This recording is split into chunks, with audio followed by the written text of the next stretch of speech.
छोटी सफ़ेद गाड़ी प्रेस कलेक्शन के बाहर आकर रुकी। दरवाज़ा खुला और स्याह बालों वाली लड़की बाहर आई।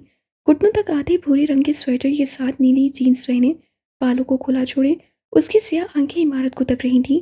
आंखों में कोई जज्बा नहीं था। गोया अगर होश होना था तो वो खो चुकी थी, और अगर रोना था तो अपने हिस्से कर रो चुकी थी। यूं ही गर्दन ऊंची की इमारत को तकते हुए उससे आंखें बंद थीं। लंबी सांस ली और फिर आंखें खोली। हाथ में पकड़ा एक खाकी लिफाफा आसमान की तरफ बुलंद किया और धीरे से बड़बड़ाई, फॉर माई फ्रीडम। छोटे छोटे कदम लेती हुई इमारत के अंदर चली आई। लिफ्ट के अंदर आ जाते हुए उसे फराक हनीफ के साथ पेंस कलेक्शन की पहली मुलाकात याद आई। फिर सर को झटक कर वो आगे बढ़ी। राहदारी ने उससे कदम संजीर किए। एक 3D फिल्म सी उसकी आंखों के सामने घूमने लगी। वो बराक के साथ कदम मिलाने की कोशिश कर रही थी। वो उससे प्रोजेक्ट में तब्दीलियां ना करने को कह रही थी। किसी तिलिस्मी लम्हे के ज़ेर असर शेज़ल ने आगे बढ़कर उस फिल्म का हिस्सा बनना चाहा, मगर मंजर झनाके से टूट गया। आसपास सारी फेरी टेल ख़त्म हुई और हकीकत ये थी कि आज यहाँ उसका आखिरी दिन था। उसे इस्तीफ़ा जहाँ जमा करवाना था वहाँ नहीं गई।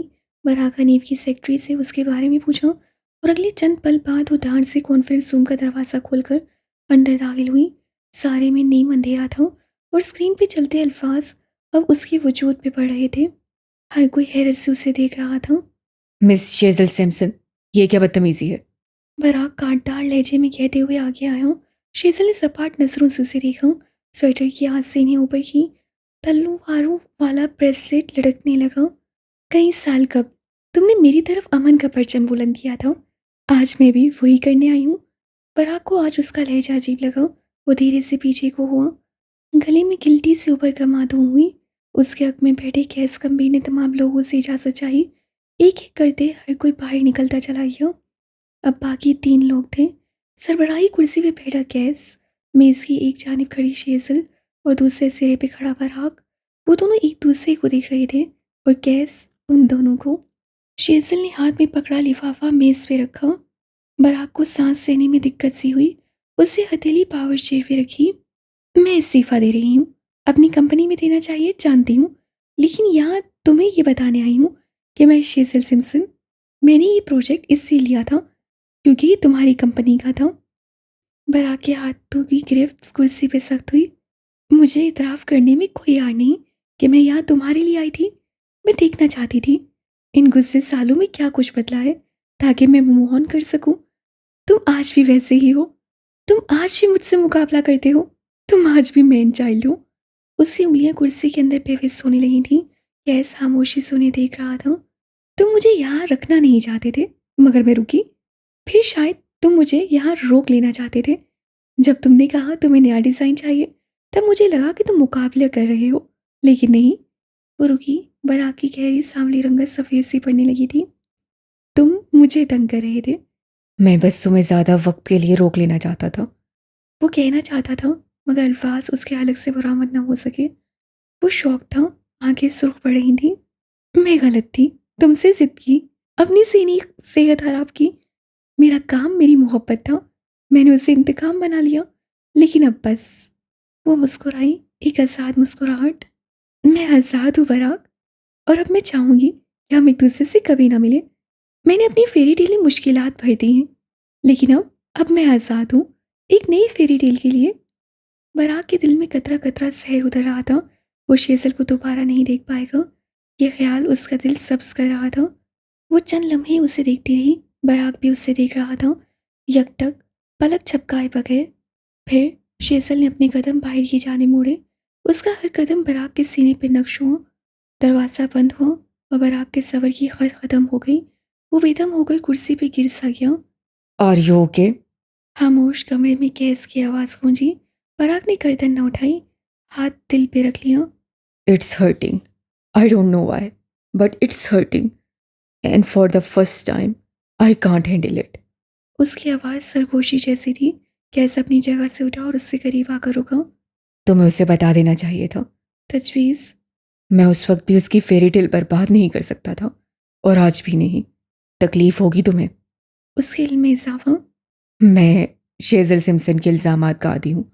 वो अब तक गर्दन झुकाए हुए था। कैस से उसी कंधे पे हाथ रखा फिर उसी गर्दन में हाथ डालकर उसका चेहरा ऊपर को किया। बराक की आंखें सुर्ख थीं। गैस की स्याह आंखें उसकी आंखों में गड़ सी गईं। It's okay tragedy, it's okay. Gas से बावर करवाया।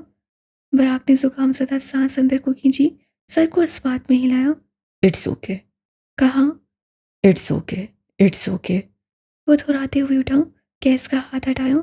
इंटरकॉम उठाकर लोगों को वापस बुलाने को कहा। Let's get back to work. संजीदगी से कहते हुए वो वापस अपनी कुर्सी पे आन बैठा।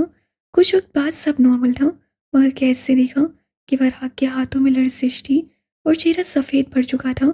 एसी के बावजूद उसे ठंडे पसीने आ रहे थे, मगर इट्स ओके। उसकी जुबान खोले खोले बेआवाज़ बड़बड़ा रही थी। इमारत से बाहर जाते हुए शेजल कल देर पा रही था। आंखें सुर्ख और कदम मसाफत का तायन खो चुके थे। वो बार बार बड़बड़ा रही थी, it's okay, it's okay, it's okay. आज का दिन सोक के नाम। मुनाल पहाड़ की चोटियों पे वाक़या एक खूबसूरत रेस्टोरेंट है। रात की इस पहर रोशनियाँ उसे मनोवर किए हुई थीं। रेलिंग के साथ रखी एक मेज़ के गिर्द गैस गंभीर बैठा था। सर्द रोशनी में उसका सरापा वाज़िह नजर आता था। Of white high neck sweater के ऊपर खाकी रंग का ओवरकोट और उसी रंग की जीन्स पहने वो रेलिंग के पार से रोशनियाँ देख रहा था। मदम म्यूसिकी पे धीरे धीरे घुटने पे रखे अपने हाथों को भी जंबिश दे रहा था। दफातन उसके हाथों को हरकत रुक गई। उसने वेटर को अपने पास बुलाया। सामने पड़े नोटपैड पे चंद अल्फाज लिखे और कागज़ मोड़कर उसके हाथ में दिया। साथ हल्की आवाज़ से कुछ कहा। चंद पल बाद वेटर वो कागज़ का टुकड़ा गुलूकार को थमा रहा था और अगले चंद मिनट में गुलूकार उसकी मर्जी का गाना गाने लगा था।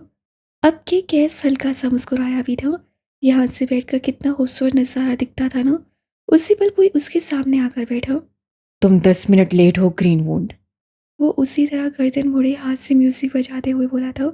और तुम वक्त की रफ्तार को सदियों आगे ले गए हो नाइटमेयर। वो कुर्सी खींच कर बैठा।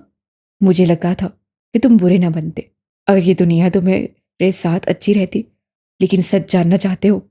वो कांटदार लहजे में कहते मेज से आगे को झुका। तुम बिल्कुल अपने बाप जैसे हो, जालिम, सफाक, बेरहम और कातिल। कैसे धीरे से गर्दन मोड़ी थी, आंखें बदल सी गई। कत्ल नहीं था वो, जंग थी। जंगें जायज़ होती हैं। क्या तुम खुद को इसी तरह जस्टिफाई करते रहते हो? फिर ये क्या है? उससे कहते हुए एक सफ़ेद डिबिया निकालकर मेज पे रखी। वो नींद की गोलियां थी। कैसे एक नज़र उस डिबिया को देखा, फिर मेरी को। You are invading my privacy, such a shame. वो तासुब से बोला। मेरी के जबड़े भींच गए। तुम्हें जरा सा, बिल्कुल जरा सा भी दुख नहीं है? वो इंसान तुम्हारा सगा मामू था और उस इंसान ने मेरे सामने, मेरी आंखों के आगे मेरे बाप को मारा, मेरे चचा को मारा। उसे भी तो दुख नहीं हुआ था। खून तो फिर एक ही है ना? वो सामने से आते वेटर को देखकर खामोश हुआ। फिर मुश्किल से ऑर्डर नोट करवाया। मेरी की जानिब मुतवज्जा हुआ, ऐसे जैसे उसे सुनने को बेताब हो, जैसे कह रहा हो, जी जी मेहदी साहब, आगे बोलिए। वो इंसान अलग था, तुम अलग। तुम गैस गंभीर हो, तुम मेरे भाई हो। ये तुमने क्या कर दिया? उसे वाकई रंज सा हुआ था। गैस अभी कोई जवाब देता कि मेज पे रखा उसका मोबाइल थरथराया। एसिल की जानिब से पैगाम था। इस सारे वक्त में पहली बार गैस के चेहरे पे कोई जज्बा आया था। वो हर्ट लगता था। वो बीमार पड़ गई है। उसे तुम्हारी दिन की एक कॉल का भी इंतजार रहता था। तुम उसे इग्नोर कर रहे हो। मीरा हर वक्त उसकी मॉनिटरिंग नहीं करती। कम से कम उससे बात ही कर लो। मेरी भरमी से कह रहा था और गैस जब तक मोबाइल में नशे जमाए हुए था। यहाँ तक कि मैसेज की वजह से चमकने वाली स्क्रीन दोबारा तारीख हो गई।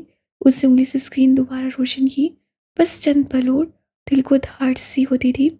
मैं कुछ भी कर सकता हूँ, लेकिन मैं किसी बच्चे को उसकी माँ के खिलाफ नहीं कर सकता। एजल मुझसे पूछेगी मैंने उससे बात करना क्यों छोड़ दिया, और मैं उसे सच कहूँगा। हाँ, तुम उससे सच कहोगे क्योंकि तुम तो वली हो ना। बेजारी से हाथ चलाया। मैं सच कहूँगा और एजल अपनी माँ से बदसिन होगी। जानते हो क्यों? उसे मोबाइल से नशे न हटाएं। आप बताए ना सरकार, दुनिया का सारा इल्म आप जनाब के पास ही तो है। मेरी सुलग कर बोला। तुम लोग चाहे मानो या ना मानो, एजल मेरे जैसी है, और वो जिनसे प्यार करती है उनके अंदर की खामियां भी दूसरों पे थोप देती है। वो मुझ पे कभी शक नहीं करेगी। सारा इल्ज़ाम उसकी अब माँ पे जाएगा, क्योंकि क्योंकि तुम जैसे डिलूजनल इंसान को लगता है कि वो बच्ची अपनी माँ से ज़्यादा तुमसे प्यार करती है। ब्रावो। तालियां बजाने की कसर रह गई थी बस। कैसे सुकून से पीछे को टेक लगाई, बाजू सीने पे बांध लिए। जानते हो, एक बच्चा हमेशा एक अफसानवी दुनिया में रहता है। वो उससे प्यार करता है जो उसे मजबूत लगता है, या फिर जो उसे प्रोटेक्ट करता है। जो औरतें घरों में मार खाती हैं, उनके बच्चे उनसे हमदर्दी रखते हैं, मोहब्बत नहीं। एक लम्हे के लिए मेरी सांस नहीं ले सका था।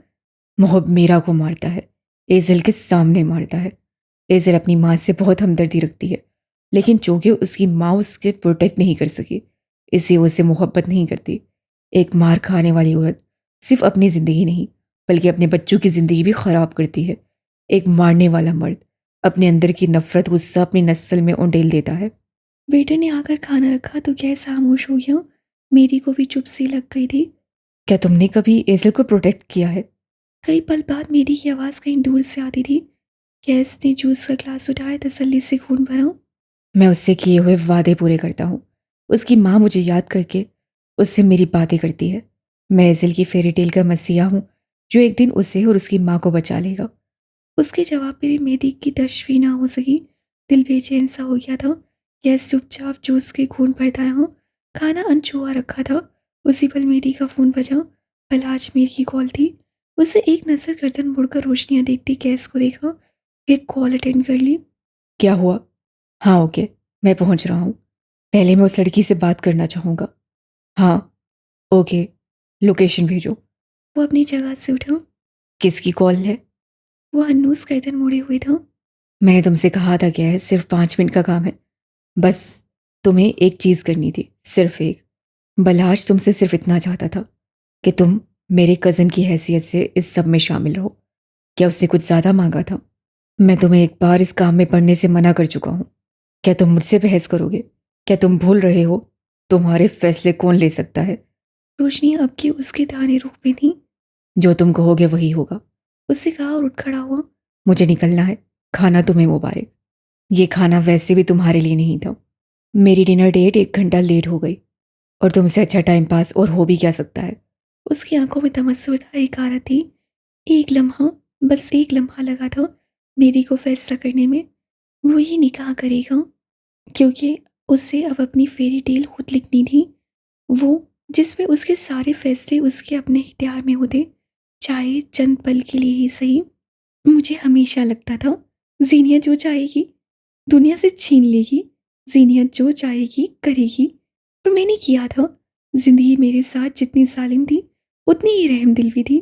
मेरे आसपास लोग मेरे सुनते थे, मानते थे, मगर एक रोज़ मोहब्बत के बीज ने उनके दिल में जड़ पकड़ ली, और उस रोज़ मैंने अपने दो कीमती ताल्लुक खो दिए। मेरा भाई और बहन, उन दोनों ने जीनिया हाकिम को तोड़ दिया। इस्लामाबाद के एक पोश इलाके में वाक़या एक अपार्टमेंट में लॉन्च के सफ़ेद सोफे पे जीनिया हाकिम बैठी थी। साथ उसके दोस्त की बीवी एक मुलाजमा थी, और भला आज भी उससे फ़ोन कान से लगा रखा था। बशर से बात करते हुए वो उससे कुछ रकम भेजने की बात कर रहा था। बशर के बार बार इनकार के बावजूद वो जिद पे अड़ रहा रहा, और फिर आखिर उसे रकम बैंक अकाउंट में ट्रांसफ़र होने की नूवीद सुनाई। उसी पल जीनिया का मोबाइल बजा। कौन की कॉल थी? उससे मरे मरे हाथों से कॉल उठाई। तुम्हें पता है जैनी, जेगम ने खुद अभी उससे मुझे कॉल की है।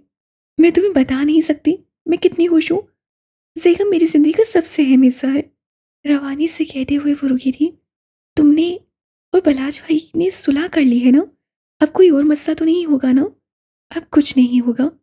अब सब ठीक है, बिल्कुल ठीक। बशर उरूज को लेने गया है। नहीं, जेगम उसे छोड़ कर गया है। मैं तुम्हें क्या बताऊं?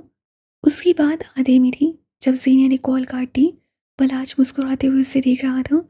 उसकी आंखों में सारे ज़माने की चाहत थी। काश शादियां बस मोहब्बत से चल सकती।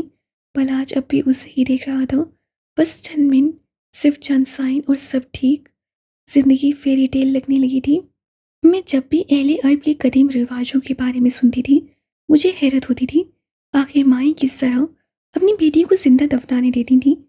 आखिर वो किस तरह बार बार तलाक के बाद भी अपने शोरों से रुजू कर लेती होंगी। मुझे लगा था उन औरतों के पास शोर नहीं। वो औरतें कमज़ोर हैं, मगर मैं गलत थी। औरतें कमज़ोर नहीं थी, उनके मर्द ताकतवर थे। वो मर्द नहीं, जो उन्हें बार बार तलाक देते थे, वो मर्द जो उन्हें बार बार उसी मर्द के पास भेज देते थे, उन औरतों के भाई और बाप, चाहे ज़माना कदीम हो चाहे जदीद, अगर आपकी पुष्प पे आपके घर का मर्द खड़ा है, फिर दुनिया की कोई ताकत उस औरत को गिरा नहीं सकती। मुझे गिराने वाले मेरे अपने मर्द हैं, मेरा बाप जिससे कभी मुझे बाप होने का मान नहीं दिया, और मेरा भाई जिसने वक्त पड़ने पे मुझ पे गिव अप किया। बलाज के सामने वाले सोफे पे मौलवी बैठा था, साथ दो गवाहान। वो बार बार खड़ी देखता था। उसे इंतजार था मेहदी गंभीर अपने कज़न को लेकर कब आएगा। अंदर कमरे में बैठी सीनिया हाकिम टांगे बेड से लटकाए बैठी थी, आंखें सपाट थी। ऐसी बेबसी उसने आज जिंदगी में पहली बार महसूस की थी। दफातन कदमों की चाप सुनाई दी, कोई आया था शायद। और फिर हल्की फुल्की बातों की आवाज़। सीनिया को आवाज़ जानी पहचानी सी लगी। उसी पल कमरे का दरवाज़ा हल्की सी आवाज़ के साथ खुला। उसके साथ मौजूद मुलाजमा और बलाज के दोस्त की बीवी नौवारिद को देखकर उठ खड़ी हुई, मगर नौवारिद अपनी जगह से हिल भी न सका। उसका सारा वजूद बर्फ हो गया था। सब आंखें उस पल शौक थीं।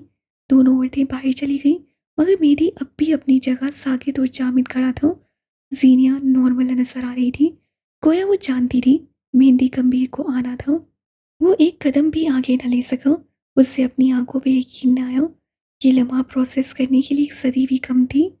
ये सब क्या है जीनिया? उसकी आवाज़ कहीं दूर से आती थी। वो तसव्वुर भी नहीं कर सकता था कि उसे यहाँ सीनिया हाकिम से निकाह करने लाया गया था। लाइक सीरियसली, जीनिया हाकिम, आपने एक बार मुझसे कहा था कि मैंने आपकी जान बचाई है, और अब मैं जो मांगूंगी आप मुझे देंगे। क्या आप अपनी बात पे कायम हैं? तुम मुझे इस्तेमाल कर रही हो। उसे एक और शौक लगा। आपने भी किया था। आप मुझे अपने फ़ायदे के लिए यहाँ लाए थे। मैं सब जानती थी, मगर फिर भी आपके लिए आई थी। आप एक मुझे इनकार करेंगे? तुम क्या कर रही हो जीनिया? मेरी वाकई जानना चाहता था। मैं दुनिया से अपना हक ले रही हूँ, छीन कर, झपट कर, मार कर या फिर मर कर। और मैं इस सब में तुम्हारी मदद क्यों करूंगा? मुझे नहीं पता। उससे कंधे उठ गए। आप चाहें तो जा भी सकते हैं, लेकिन आप रुकेंगे क्यों, मैं नहीं जानती। और आप क्यों रुकेंगे? मैं आपकी संभाल करने के बावजूद इस्लामाबाद क्यों आई? सुबह तक आपके पास सोनो जवाब होंगे। मेरी चंद लम्हे चौखट पे खड़ा अजीब सी नसूस उसे देखता रहा, और फिर वो पलट गया। वो नहीं जानता था क्या, मगर कुछ होने वाला था। मैं सीनिया हाकिम आज एतराफ़ करती हूँ, मैं एक आम लड़की हूँ। आम, बेहद आम, मगर रेयर दुनिया मेरे असलाहात कभी नहीं समझ सकती। मैं बचपन में फेरी टेल्स सीखती थी, इसलिए नहीं क्योंकि मुझे परियां पसंद थी। टू बी ऑनेस्ट, मुझे शहजादियां जहर लगती थी क्योंकि वो नाजुक थी। मुझे शहजादा नहीं पसंद था क्योंकि उसकी ज़िंदगी का वाहिद मकसद शहजादी को बचाना था। विलेंस मेरे लिए गैर रहम थे। मैं फेरी टेल देखती थी क्योंकि मैं वहाँ अपनी दुनिया बनाती थी। वहाँ मैं शहजादी थी, मैं विलेन, मैं चुड़ैल, और मैं ही शहजादा। वो मेरी दुनिया थी, और मुझे बचाने कोई नहीं आता था। अपनी सेवियर मैं खुद थी, हूँ और रहूंगी। जीनिया हाकिम, वल्द हाकिम नवाब, आपको मेहदी सरवर, वल्द मोहम्मद सरवर, बाऊस 15 लाख हक में है, अपने निकाह में कबूल है। मौलवी साहब पलंग पे बैठी सीनिया हाकिम से पूछ रहे थे। साथ वही दो औरतें और दो गवाहान थे। उससे आंखें बंद की। कई खराब शादियां उसकी आंखों के आगे से गुजरी। अब्दुल्ला का इंतज़ार, उसे कोई हुई फ़ोन कॉल्स, बशर का उस पर गिव अप करना, पलाश का तलाक देना। उसकी फेरी टेल में कई गैर ज़रूरी किरदार शामिल हो चुके थे। वो शहजादी नहीं रही थी। कोई शहजादा उसके लिए कभी नहीं आना था। और सीनिया हाकिम ने या खुद पे भी गिव अप किया, उससे करना पड़ा। उससे मोहम्मद सरवर पे भी गौर नहीं किया। इस वक्त कम अज़ कम इस वक्त उसे ये सब मामूली लगा। उसकी बंद आंखों से चंद आंसू टूट कर गिरे। दिल में एक नासूर ने जन्म लिया, और लब खोले से फड़फड़ाए। कबूल है, कबूल है, कबूल है। सारी दुनिया की गर्दिश रुक गई। कहानी ने नया मोड़ मोड़ा था, और मोड़ हर बार खूबसूरत नहीं होते। कहानियां मेरे लिए escape नहीं थी, ना शौक। मैंने कहानियों से बस एक चीज़ सीखी थी, हल निकालना। मुझे मालूम था जिंदगी में कब कहाँ आपको विलन बनना है, कब शहजादी, कब शहजादा, कब सर्वाइवर और कब सेवियर फेरी टेल से मुझे बदला था। मैंने हर किरदार का एक रंग ओढ़ लिया था। मैं विलन नहीं थी, मैं ढीठ थी। मैं शहजादी नहीं थी, मैं ठीक थी। मैं मजबूत नहीं थी, मैं ढीठ थी। मैं मसीहा नहीं थी, बस ढीठ थी। मैं सर्वाइवर भी नहीं थी, मैं ढीठ थी। मैंने अपनी ढिठाई से बहुत कुछ जीता और बहुत कुछ हारा, लेकिन ये मेरा डिफेंस मैकेनिज्म है। और जब सीनिया हाकिम ढिठाई पे अड़ जाए, फिर दुनिया की कोई ताकत उसे तोड़ नहीं सकती। शायद ये बात बलाज भूल गया था। अपार्टमेंट खाली हो चुका था। गवाह और मुलवी जा चुके थे। अब लॉन्च में बस सीन लोग थे, बलाज, सीनिया और मेहदी गंभीर। बलाज के चेहरे पे फतह का खुमार सा था। वो मेज पे रखे कुछ कागजात को तरतीब दे रहा था। मेरी का चेहरा सपाट था और सीनिया बस चुपचाप बलाश को देख रही थी। ये रहे कागजात, दस्तक कर दो मेरी। मेरी बात हो गई है मौलवी से, तुम अभी के अभी तलाक दे सकते हो। वो मेरी के सामने कागजात रखते हुए बोला था। उसी पल सीनिया की आंखों का रंग एकदम बदल गया था। मलका पद अपने असल रूप में आ चुकी थी। मेरी पेन हाथ में लिए टुकर टुकर कागजात को देख रहा था। उसे मालूम था वो इस्तेमाल किया जाएगा, मगर कैसे? मेरी कभी तलाक नहीं देगा जब तक तुम अपनी दूसरी बीवी को तलाक नहीं दोगे। जीनिया हाकिम बोल उठी थी। पलाश ने उसे यूं देखा जैसे उसका दिमाग खराब हो गया हो। मेरी ने गर्दन तिरछी करके जीनिया हाकिम को देखा था। बरसात बिछ चुकी थी, मोहरे तरतीब दिए जा चुके थे और खेल शुरू हुआ जाता था। क्या मजाक है जैनी, ये तय हुआ था। मैं, तुम, तुमने तय किया था। तुम क्या बकवास है यार। चंद लम्हों के लिए उसका दिमाग कुछ प्रोसेस नहीं कर सका। वो बेयकीनी से सीनिया को देखते हुए बेरब से जुमले कहे गया। सीनिया के लिए हमेशा मुआहदा किया जाता है बलाज। मेरे पैदा होने से पहले मेरा मुआहदा हो चुका था और फिर वो टूट गया। अब्बा ने तुम्हें 10 लाख दिए, नफे का सौदा और एक और मुआहदा, और वो भी टूट गया। जानते हो क्यों? अपनी जगह से उठकर वो आगे आई।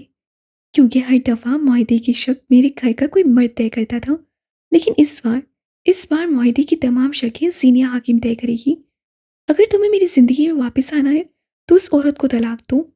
बलहाज उसे देखते हुए बेयकीनी से पीछे को हुआ। बालों को मुट्ठी में दबाए वो कुछ सोचने लगा था। उसका दिमाग साए साए करने लगा था।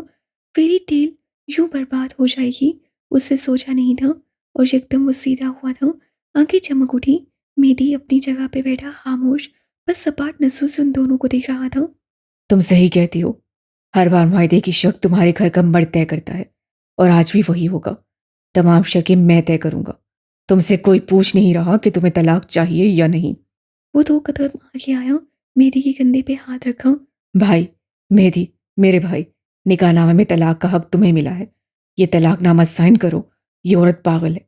मैं तुम्हें सब कुछ बाद में समझाता हूँ। तुम इस वक्त प्लीज ये साइन कर दो। तुम मेरे दोस्त हो, तुम प्लीज ये साइन कर दो। उससे मेज पे से कागजात उठाकर उसे थमाए।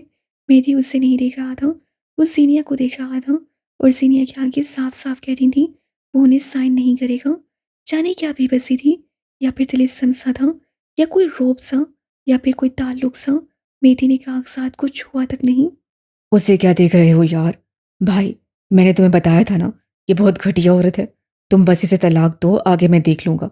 तुम, जो जीनिया कहेगी मैं वो करूंगा। इसे हक है अपने लिए फैसला लेने का। वो सुनहरी आंखों में देखते हुए बोला था। उससे एक पल के लिए भी सीनिया से नजर ना हटाई। भला आज यहाँ एक गैर जरूरी किरदार हो गया था। तुम्हारे लिए एक और खुशखबरी है। इस इवेंट की सारी तस्वीर मैं तुम्हारी बीवी को भेज चुकी हूँ और इस वक्त वो सदमा बर्दाश्त न करते हुए अस्पताल में दाखिल हो चुकी है, क्योंकि उसे लगता है तुम दोबारा मुझसे निकाह कर रहे हो। मुझे लगता है इस वक्त तुम पूरी तरह फंस चुके हो। मलाज, तुम्हारे पास आज एक बार फिर 2 ऑप्शन है। चुन लो जिसे चुनना चाहते हो। वो ऐसे कह रही थी जैसे कोई खबरनामा पढ़ रही हो। बलाज के सर पे लगी तलवों पे पूछी। वो चाराना अंदाज से सीनिया की तरफ बढ़ा, बाजू से खींचकर उसे दीवार से लगाया। और अभी उसका हाथ उठता कि सीनिया ने दोनों हाथों से उसके सीने पे धक्का दिया, उसे दूर हटाया और साथ रखी छोटी मेज से एक संगीत डेकोरेशन पीस उठा लिया। मेरी हक तक सा उसे देख रहा था। ये औरत कौन थी? खुदा की कसम बलाजमीर, अगर तुमने मुझे छुआ भी तो आज यहाँ से तुम्हारी लाश जाएगी। वो गुलदान हाथ में लिए सुर्ख आंखों के साथ फनकारी थी। बलाज पीछे हटा, शौक, बेयकीनी, ये वो ज़ीनिया नहीं थी जिससे उसे एयरपोर्ट पर तशद्दुद का निशाना बनाया था। ये कोई और थी, कोई विलेन नहीं, कोई शहज़ादी नहीं, ये कोई और थी। मैं उस रोज़ शॉक्ड थी, मगर आज नहीं हूँ। तुम उस रोज़ मेरे शौहर थे, आज नहीं हो और अब सारी ज़िंदगी हो भी नहीं सकते।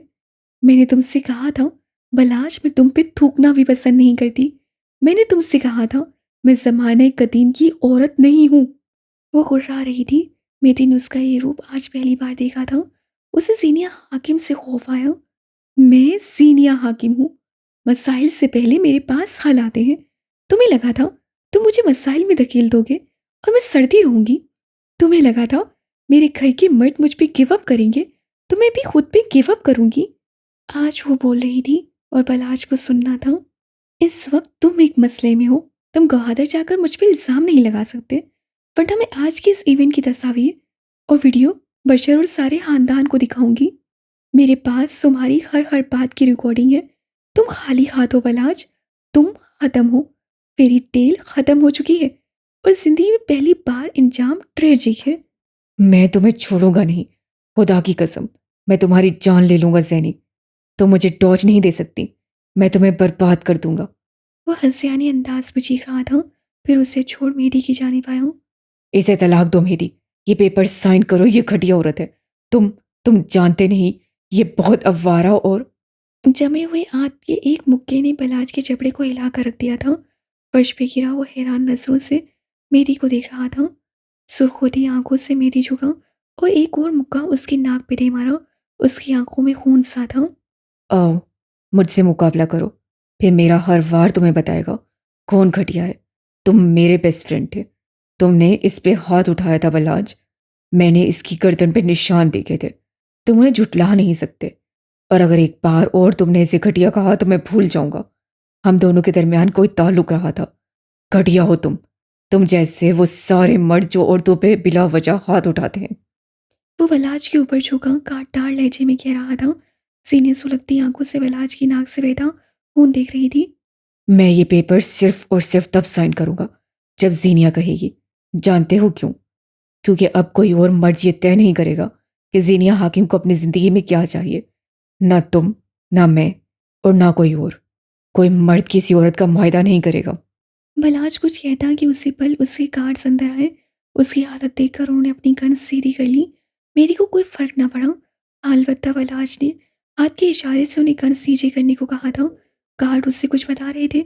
उनकी आवाज़ धीमी थी, मगर बलाज का चेहरा हर राज कह रहा था। उसकी दूसरी बीवी को कोमा में जा चुकी थी। बलाज सुन सा रह गया। उसे रेत की मानिंद हर शय अपने हाथों से फिसलती महसूस हुई। चकराते हुए सर के साथ हो उठा था। गार्ड उसे बता रहे थे कि उसके लिए अर्जेंट फ्लाइट बुक करवाई जा चुकी है। मैं तुम्हें देख लूंगा जीनिया हाकिम। तुमने मुझसे सब छीन लिया है। मेरा खानदान, मेरी मोहब्बत, मेरा दोस्त, मेरी ज़रूरियात। और अब मैं तुम्हें बताऊंगा कि एक मर्द का इंतकाम क्या होता है। मेरी मोहब्बत तुम देख चुकी हो, अब नफरत देखना। वो कहते हुए उठा था। उसके लोग आसपास बिखर गए और फिर चंद पल बाद अपार्टमेंट खाली हो गया। सीनिया ने धीरे से गुलदान नीचे रखा। जहाँ वो इतनी निडर हुई थी, वहीं उसकी आंखों में खौफ भी था जो पब्लिक स्पीकर को साफ नजर आता था। वो धीरे से दीवार के साथ लगती बैठती चली गई। मेहदी तासुब से उसे देखता हुआ आगे आया। सोफे के आगे रखे उसके जूते उसके सामने रखे। बैग उठाया और उसके सामने आकर खड़ा हुआ। चलना होगा जीनिया। 3 अल्फाज कहते हुए वो चंद पल रुका रहा। फिर नीचे झुककर उसे उठाना चाहा, मगर सीनिया ने हाथ के इशारे से रोक दिया। आंखों में आधी नमी को पीछे धकेला। हथेलियों पर जोर देते हुए उठ खड़ी हुई। हाथों से बाल ठीक किए, पैरों में जूते डाले, हाथ बढ़ाकर मेरी से अपना पर्स लिया। गर्दन ताने हुए वो अपार्टमेंट से बाहर निकलने लगी थी। गहरा सांस भरता मेरी भी उसके पीछे गया था। पहाड़ की चोटी पे वाक़या मुनाल की रोशनियों की तरफ वापस आऊं तो गैस गंभीर की मेज़ पे उसके सामने वाली कुर्सी खींच कर कोई बैठ रही थी। गुलाबी over size turtle neck sweater के साथ ढीली जीन्स पहने, बालों को खुला छोड़ रखा था। हाथ बढ़ाकर मोबाइल मेज़ पे रखा तो ब्रेसलेट से भरी कलाइयाँ नजर आईं। गैस उसे देखकर मुस्कुरा रहा था। शेज़ल न मुस्कुरा सकी।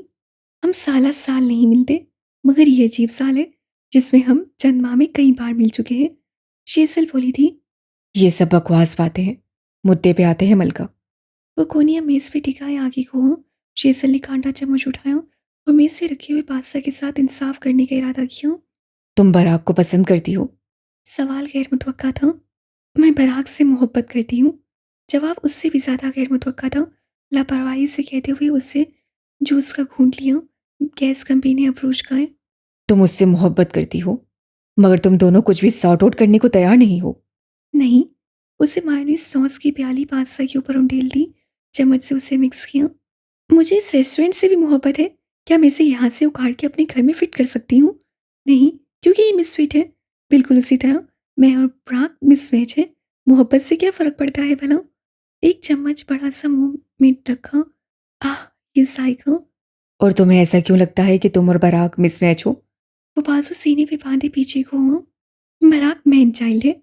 ना वो मुझे आगे बढ़ते हुए देख सकेगा, ना वो कभी मेरे साथ खुश रह सकेगा, ना वो अपनी औरतों की आदत छोड़ सकता है। और वो रुकी, एक पल को आंखें सख्त हुई। ना ही मैं मासी भूल सकती हूँ। उस रोज़ जो कुछ उससे किया था, वो कोई झगड़ा नहीं था, इंतकाम था।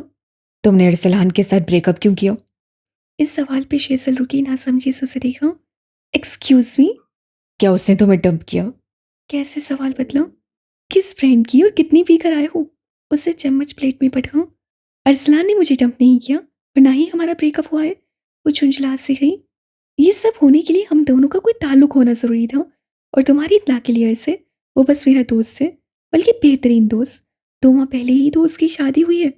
उसे नहीं मालूम था ये कौन सी बात थी, क्यों की जा रही थी और इसका मकसद क्या था। उसकी आंखों में उलझन थी। तुमने एक बार बराक को मुझे बताया था कि तुम दोनों डेट कर रहे हो। वो क्या था? शेजल ने सेन पे जोर डाला और उसे एक भूला बसरा वाकया याद आया। वो तीनों कॉलेज के ग्राउंड में थे। गैस बाजू की कैंची बनाए, सर उन पे गिराए घास पे लेटा था। आंखें बामुश्किल खोल रखी थी। पराग दिल मिलाते हुए वहां से यहाँ चक्कर लग मार रहा था। तुम्हें पता है लूसीफर, वो उस अरसलान के साथ कैफे गई थी। फिर शाम में अरसलान की माँ उसे और अपने बेटे को डिनर पर ले गई। मैं उनसे शूटिंग क्लब में मिला था। अरसलान की माँ मुझे कह रही थी कि वो शेजल और अरसलान के दरमियान अंडरस्टैंडिंग कायम करवाना चाहती हैं। डिस्कस्टिंग। वो चक्कर लगाते हुए रुका। इत्मीनान से धूप सेकती गैस को देखा। औरतें दुनिया का सबसे बड़ा फितना है। उनकी बातों पे कान ना धरा करो। जो पूछना है just ask her directly. Ask what? यही कि तुम उसका इंतजार करो या फिर मूव ऑन। गैस के मशवरे माशाल्लाह। मैं तुम्हारा दोस्त हूँ, यहाँ मेरी जान पे बनी है, और तुम धूप सेकते हुए फजूल मशवरे दे रहे हो। गैस से आंखें छोटी करके उसे देखा और फिर जरा सा सिरक कर छाँव में हो गया। गोया कह रहा हूँ, अब छाँव में लेटकर फजूल मशवरे दूंगा। तुम समझ नहीं रहे लूसीफर। मैं मलिका, इधर आना। एकदम पास से गुजरती शेजल को देखकर गैस उसे पुकार बैठा। पराग का सांस रुक गया। शेजल उसकी तरफ चली आई। गैस अब कोने के बल लेटा उसे देख रहा था। अरसलान और तुम्हारे दरमियान कुछ है क्या? तुमीद उससे पहले कब बांधी थी, जब बांध था। शेजल ने गर्दन घुमाकर पराग को देखा। अरसलान और पराग बेहतरीन दोस्त थे। शेजल को लगता था शायद पराग उसे अपने दोस्त के साथ देखकर चलता है। सो हम दोनों साथ हैं। वो गर्दन अकड़ा कर बोली। जल्दी वो मुझे अपने पेरेंट्स से मिलवा रहा है। सब कुछ इतना अच्छे से हो गया, just like fairy tale, you know. वो और भी कुछ कह रही थी, मगर पराग साकित सा हो गया। एक लम्हे को उसका दिल खाली हो गया था। नील, अदम, खामोश। कैसे एक सादा सी नजर पराग पे डाली, जैसे कह रहा हूँ अब उदास गज़लें लिखने का वक्त हुआ जाता है। गजब तो ये था कि पराग को लिखना भी नहीं आता था। चंद दिन बाद पराग और कैस कैंटीन में बैठे थे। पराग जोश से उसे कुछ बता रहा था, जब बोलते बोलते यकदम रुक गया। शेजल उनके सामने आकर बैठी। पराग उससे नहीं देख रहा था, वो उसकी उंगली में चमकती अंगूठी देख रहा था। ये अंगूठी उससे अरसलान के पास सीखी थी। कैस से पहले पराग के सफ़ेद पर्दे चेहरे को देखा, फिर शेजल की उंगली में मौजूद अंगूठी को। फिर वो मुस्कुराया था, जिससे मैं खुदकुदी सी होने लगी। आसपास उदास संग में फैल गए। कैसे अपनी तस्वुराती दुनिया में पराग को चस के कश लगाते, स्याह शॉल पहनकर मुशायरा लगाते हुए भी देखा। फिर वो हाल में वापस आया और से पराग को देखा। जरा सी कमी थी, अभी दिल सही से नहीं टूटा था। ये अंगूठी किसने दी तुम्हें? उससे कोक का ग्लास हाथ में लेते हुए पूछा। शेजल बर्गर खाते हुए रुकी, हाथ उलट पुलट कर बेपरवाही से अंगूठी को देखा। वो कोई फजूल सा जवाब देने लगी थी, जब जब उससे बराक को देखा। एक शैतानी सोच के तहत उससे वो कहा, जो उसे नहीं कहना था। Consider this an engagement ring. Barack की आंखों में टूटे दिल की किरचियां दिखाई दी। कैस का मकसद तकमील को पहुंच चुका था। कैंटीन गायब हुआ और रेस्टोरेंट गालिब आया। शेजल बेयकीनी से कैस को देख रही थी। उस रोज बराक तुम्हारे पास तुम्हें तंग करने आया था, शायद एक छोटा सा प्रैंक। उसे अरसलान से वीडियो बनाने को कहा था, मगर उसे नहीं मालूम था तुम उसे अपनी फैमिली के बारे में बताओगी या फिर वो छोटी सी मुलाकात एक स्कैंडल बन जाएगी। अरसलान ने वो वीडियो बराक के अकाउंट से पोस्ट कर दी। ये बात बराक नहीं जानता था। मैंने उसे कहा था तुम्हें बता दे, लेकिन वो मेरी फेरी टेल खराब नहीं करना चाहता था। वो तुम्हारी फेरी टेल खराब नहीं करना चाहता था। दोनों एक साथ बोले थे। शेजल को कई लम्हे लगे, मगर वो फिर भी इस सब को प्रोसेस नहीं कर सकी। कांपते हाथों से मेज से अपना मोबाइल और बैग उठाते हुए उसका चेहरा सफ़ेद पड़ रहा था। कैस को इंतहाई सुकून मिला। भला दोस्तों की रिलेशनशिप और ब्रेकअप से ज़्यादा कोई मज़े की चीज़ हुई है? खाना तो खाती जाओ। जहन्नुम में जाओ तुम और तुम्हारा खाना। बुरा कर कहती वो तेज तेज कदम उठाती वहां से चली गई थी। कैसे गर्दन मोड़कर उसे जाते हुए देखा, फिर दोबारा गर्दन मोड़ ली और मेज पे रखे खाने को देखा। देखा, खाना भी नहीं खाया। अह, ये नॉन सीरियस लोग। उससे कांटा और चम्मच उठाया, फिर रुक गया। मोबाइल उठाकर बराक को कॉल मिलाई। रास्ता जुड़ गया तो खुश दिली से खोया हुआ। हाँ बराक, मैं अभी मलका से मिला हूँ और मैंने उसे सारा सच बता दिया है। फिक्र मत करो। पेंट हाउस की छत बराक के सर पे गिरी थी। उसे तेजी से अपने पैर बिस्तर से नीचे उतारे। क्या बकवास है? क्या किया है तुमने? ओह खुदाया, ये क्या कर दिया तुमने? हकीकत से पर्दा उठाया, दो टूटे दिल जोड़े और भला क्या किया? खुदा की कसम, मैं तुम्हें जिंदा नहीं छोड़ूंगा। तुम्हें वाकई लगता है तुमने टूटे दिल जोड़े हैं? कई साल कब तुमने मेरे गम से फायदा उठाया था, और अब शेजल, तुम इतने घटिया कैसे हो सकते हो? तुम ऐसा कैसे कर सकते हो? या अल्लाह, मोबाइल कान से लगाई। कैस को सदमा हुआ। या अल्लाह, ये मैं किस दुनिया में आ गया हूँ? किसी को मेरी मासूमियत पे यकीन ही नहीं आता। मैं तो बस सलाजो बनकर आया था, मगर नहीं। तसल्ली से जूस का खून भरा।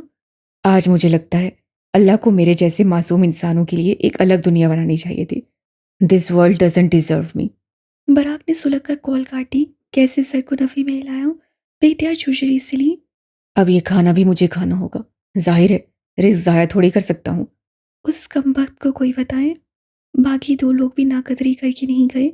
उससे अपनी जुबान से ऐसे ऐसे खूबसूरत अल्फाज कहे कि उनको जाना पड़ा, मगर उसे भला कौन समझाए। अपार्टमेंट से बाहर निकलने के बाद उससे मोबाइल पे कोई कैब बुक करवानी चाहिए। राइड बुक होती और कैंसिल हो जाती थी। उसका चेहरा सपाट था। उसकी आंख में जरा से फांसे पे खड़ा मेरी गंभीर उसे ही देख रहा था। लंबी गहरी सांस लेता वो आगे आया। आ जाओ, मैं ड्रॉप कर देता हूँ। संजीदगी से कहा, मैं आपकी गाड़ी में नहीं बैठ रही। मेरे साथ निकाहनामा साइन कर सकती हो, लेकिन मेरे साथ गाड़ी में नहीं बैठ सकती। जीनिया ने मुड़कर उसे देखा था। तो अब आप मुझे ताने देंगे? तुम्हारे नज़दीक हकीकत को ताना कहा जाता है। अबरोज खाकर पूछा क्या। जीनिया ने कुछ कहने को लब खोले, फिर बंद कर दिए। राइड कंफर्म हो गई थी। वो लंबे लंबे टक भरती मेन रोड की तरफ जाने लगी। मैंने एक बार तुमसे कहा था, तारुफ कर्ज रहा। मुझे लगता है अब वक्त आ गया है। मुझे बताओ, तुम कौन हो जीनिया हाकिम? उसके बढ़ते कदम रुक गए थे। उससे गर्दन नहीं मुड़ी, बस सीम अंधेरे में खड़ी रही। मेरी धीरे धीरे उसकी ओर कदम बढ़ा रहा था। तुम क्या कर रही हो जीनिया हाकिम? मैं अपने हाथों से अपनी फेरी टेल बर्बाद कर रही हूँ। उसकी आवाज़ में जमानों की थकान थी। आप तारुफ चाहते हैं ना? मैं करवाती हूँ तारुफ। फिर आपको यकीन हो जाएगा कि जीनिया से ज़्यादा हॉरिबल कोई नहीं है। आज हम दोनों के दरमियान बहुत कुछ बदल गया है। मैंने बहुत चाहा था कि मैं आपसे दूर रहूं, क्योंकि आप मेरा चेहरा पढ़ लेते हैं। वो ठहर ठहर कर बोल रही थी। लेकिन ये मुमकिन नहीं था, यह शायद मंजूर नहीं था। आपकी और मेरे रास्ते हमेशा टकराए, यहाँ तक कि आज मुझे आप पे अपनी साथ का एक किस्सा खोलना पड़ जाएगा। आप तैयार हैं? उससे मुड़कर देखा। तरास कद मर्द की पुश से रोशनियां टकरा रही थीं। जीनिया अंधेरे में थी, मगर ज़्यादा वक्त नहीं। चंद मिनट बाद वो दोनों एक कैफे के छज्जे तले रखी नरम कुर्सियों पे बैठे थे। स्याह जोड़ी वाली लड़की यासियत से सड़क को देख रही थी। गीली सड़क, भागती गाड़ियां, मसरूफ जिंदगी। उसकी आंखें चमक खो चुकी थीं, मगर नाक की लूम अपनी चमक बरकरार रखे हुए थी। मैं तुम्हें समझ सकता हूँ जीनिया। तुम आप नहीं समझ सकते। उसे नरमी से मेहदी की बात काटी। कोई नहीं समझ सकता। हर लड़की अपने होने वाले शोहर में अपने पाप का अक्स देखती है, मैं नहीं देखती, क्योंकि वो खौफनाक है, क्योंकि वो ज़लील करता है, क्योंकि वो मुहाफ़िज़ नहीं है, क्योंकि वो अक्स मुझे मारता है, वो मुझे ताने देता है, बड़ी महफ़िल में तज़लील करता है, मेरे हौसले पस्त करता है और मेरे अंदर इनसिक्योरिटी भर देता है। ये है मेरे पाप का अक्स, उससे मेरे अंदर इंतकाम भर दिया था। सड़क के उस पार कई बड़ी-बड़ी दुकानें थीं, high heels, handbags, jewelleries, senior टुकर-टुकर हर शय को देख रही थी। बचपन से जब मैं अपने घर का बुरा माहौल देखती थी, तो मुझे लगता था कि कोई मसीहा आएगा और हमें बचा लेगा। अब्बा की मार से, अम्मा की तस्लील से, मगर कोई नहीं आया। आंखों के किनारे गीले होने लगे थे, आवाज़ जुकाम सा था। अब्बा से बहुत मोहब्बत थी मुझे, है और सारी ज़िंदगी रहेगी। मैं अपनी माँ को कसूरवार समझती थी कि उन्होंने कभी अब्बा को रोका क्यों नहीं। किस्सा मुख्तसर, मेरा बचपन ट्रॉमेटिक था और इन सब के दरमियान मेरी फेरी टेल ये थी कि एक दिन मैं किसी बहुत अच्छे मर्द से शादी करूँगी और एक अच्छी नौकरी करूँगी। मेरे बहुत सारे बच्चे होंगे, बड़ा-सा घर होगा और वहाँ मेरे बच्चों को अच्छा माहौल मिलेगा। ये मेरी फेरी टेल थी। वो नम आँखों से मुस्कुराई, फिर बैग्स के रंगों पे गौर करने लगी। नीला, जामुनी, सुर्ख। ये तुम्हारा रिवेंज प्लान था ना ज़ीनिया? मेरी की बात पे वो ज़ोर से हँस पड़ी। नम आँखें, कर्वज़दा चेहरा, वो हँसी थी तो उस पे रोना आता था। बस इसीलिए आपसे दूर भागती थी मैं। ज़ीनिया के बारे में कोई उतना ही जान सकता है जितना ज़ीनिया चाहे, ना उससे ज़्यादा, ना उससे कम। मगर आप वो चीज़ें जानने लगे थे जो मैंने कभी खुद से भी नहीं कही थी। उससे उँगली की पोरों से आंखें साफ की। हाँ, ये फेरी टेल नहीं थी, ये मेरा इंतकाम था। अम्मा से, क्योंकि उन्होंने अब्बा की बेजा बर्दाश्त की। अब्बा से, क्योंकि उन्होंने अम्मा को उनका हक नहीं दिया। दादी से, जिन्होंने बेटी की शादी ज़बरदस्ती करवाई। मुझे लगा था मेरा मंगेतर वो मेरे लिए स्टैंड लेगा। आज अब्दुल्ला के ज़िक्र पे उसके दिल को कुछ नहीं हुआ था। न दुःख, न सुकून, कुछ नहीं। तुम्हारा मंगेतर बलाज? मलाज मेरा ऑप्शन था, सर्वाइवल भी। मेरा मंगेतर कोई और था, मेरा कंफर्ट ज़ोन। उसकी आंखों की चमक आज मान थी। अब्दुल्ला अपना मुकाम खो चुका था, कोई उससे बताए। मेरी शादी जब बलाज से हुई, तब मुझे उससे कोई उम्मीद नहीं थी, कोई भरोसा नहीं, कोई ताल्लुक नहीं। लेकिन मैंने उसके लिए कुर्बानियाँ दी, क्योंकि सीनिया हाकिम को एक अच्छी शादी चाहिए थी। उससे मुझे तलाक दी, मुझे मारा और वो एक बार फिर मुझे संभाल करना चाहता था। लेकिन नहीं, हर बार नहीं। उससे मुझसे शादी की क्योंकि वो जानता था मेरे पास हर मसले का हल होगा। उससे एक बेहतर ऑप्शन के लिए मुझे छोड़ा और फिर एक दिन वापस आ गया। मुझे लगा शायद इसमें थोड़ी-सी मोहब्बत या इंसानियत बाकी हो, मगर नहीं। वो कहते हुए रुक गई। मेरी को सीनिया का ये रूप अलग लगा था। वो रो रही थी। वो एक बार फिर मुझे संभाल करने आया था, लेकिन इस बार मेरे पास हल था। कैफ़े के अंदर अब मदमबत्तियाँ जला दी गई थीं। बाहर छज्जे तले भी रोशनियों का रंग बदला, सफ़ेद से सर्द। ये हल के तुम मुझे इस्तेमाल करो। तन सही बस सवाल था। आप अभी के अभी मुझे तलाक दे दें, मुझे फ़र्क नहीं पड़ता। लेकिन जब तक मैं नहीं कहूँगी, आप अलाज के सामने मुँह नहीं खोलेंगे। मेरा हल मुख्तलिफ था। ज़ाहिर है, मैं इतनी बेवकूफ़ नहीं हूँ, जो हलाला के लिए किसी मर्द से शादी कर लूँ। अगर आपकी जगह कोई और होता, तो मैं हरगिज़ ऐसा ना करती। तुम्हारा आगे का क्या प्लान है? मेरी आँखें को हुआ, संजीदगी से सवाल किया। कुछ हाँ सही, 2 साल मेरी पढ़ाई चलेगी और इस अरसे में बलाज खामोश रहेगा, क्योंकि उसे रहना है। इस अरसे में मेरे भाई का घर बस जाएगा, मेरी बहन की शादी भी मैं अब्बा से कहकर जल्दी करवा दूँगी और दोनों अपनी फेरी टेल में जिएँगे और मैं उनके लिए आसानियाँ करूँगी। और तुम ज़ीनिया, तुम्हारा क्या? मैं जिस दिन पेपर साइन करूँगा, क्या तुम बलाज के पास वापस नहीं जाओगी? शायद वो अपनी बीवी को तलाक दे आए। मेरी को ना जाने क्यों, मगर कुछ बुरा लगा था। हर कोई ठीक हो जाएगा और सीनिया हाकिम, या वो सारी ज़िंदगी बिस्मिल रहेगी। उसके बस में हो तो वो सारी कायनात से आसूदगी खरीद कर सीनिया हाकिम को दे दे। क्यों? ये वो नहीं जानता था। मैं अब फेरी टेल से बाहर निकल आई हूँ। मैं जानती हूँ अब मेरा कोई घर नहीं होगा, मेरे बच्चे, मेरा शौहर नहीं होगा। अब्बा और बशर मुझ पे शायद गिव अप कर दें। कूंज को अपना घर बचाने के लिए मुझे छोड़ना होगा और और ज़ीनिया अकेली होगी, बिल्कुल अकेली। लेकिन मेरे पास कोई ऑप्शन नहीं है। ये फ़ाइट और फ़्लाइट का वक़्त है और मुझे बस फ़ाइट करना आता है। कई लम्हे वो गर्दन झुकाए खामोश रही, फिर आंखें उठाई तो चेहरा गीला था। मेहदी को बुरा लगा। कुछ लोगों को रोना नहीं चाहिए, क्यों ये नहीं मालूम, बस नहीं रोना चाहिए। मैंने सारी जिंदगी सिर्फ दो चीज़ें तस्वुर की थी, एक मेरा घर और शादी, दूसरा करियर। मेरा पहला ख्वाब टूट गया और मुझे लगता है मेरा दिल मर गया है। मुझे 2 साल बाद से डर लगने लगा है, हर कोई मुझे छोड़ देगा। सब सब सब। वो चेहरा हाथों में गिराए रो पड़ी थी। एक दिन आएगा जब सीनी अकेली होगी। मैं तुमसे वादा करता हूँ, मैं उस दिन तुम्हारे साथ रहूंगा। वो उसके झुके सर को देखकर तुरंत बोला था। सीनिया ने चेहरा उठाया। मेरी नरम नजरों से उसे ही देख रहा था। मैं तुमसे वादा करता हूँ, तुम जब जब अकेली होगी मैं तुम्हारे साथ रहूंगा। क्यों, मैं नहीं जानता, कैसे, मुझे नहीं मालूम, लेकिन तुम अकेली नहीं होगी, याद रखना। अब ये मत कहिएगा कि 1.5 घंटे की निकाह की वजह से आपको उससे मोहब्बत हो गई है। मेरी हंस पड़ा। जीनिया भी गीले चेहरे के साथ मुस्कुराई थी। छोटी आंखें शिद्दत गहराई के बायस सूज गई थी। और तुमने मुझे ये सब बस मेरे पूछने पे बता दिया। ये मत कहना कि 1.5 घंटे पहले वाले निकाह की वजह से तुम मुझसे सरताज मानने लगी हो। अब के जीनिया जोर से हंस पड़ी थी। गर्दन कुर्सी पे गिराए वो हंसने लगी थी। ये मेरी की बात नहीं थी, उसे अपने हाल पे हंसी आ रही थी। चमकती रोशनियां एक तरफ, उसके चेहरे की चमक एक तरफ। वो थक गई थी। ये वक्फे की हंसी थी। कई पल बाद वो सीधी हुई। मैं आपको खुद से दूर रखना चाहती हूँ, क्योंकि मैं कर्ज हूँ। आप अच्छे आदमी हैं, अच्छा बोलते हैं, लोगों के साथ अच्छा रहते हैं। मैं ऐसी नहीं हूँ, इससे मुझसे दूर रहें। आपको मुझे जानने का तजस्सुस था। आपने मुझे जान लिया है ना।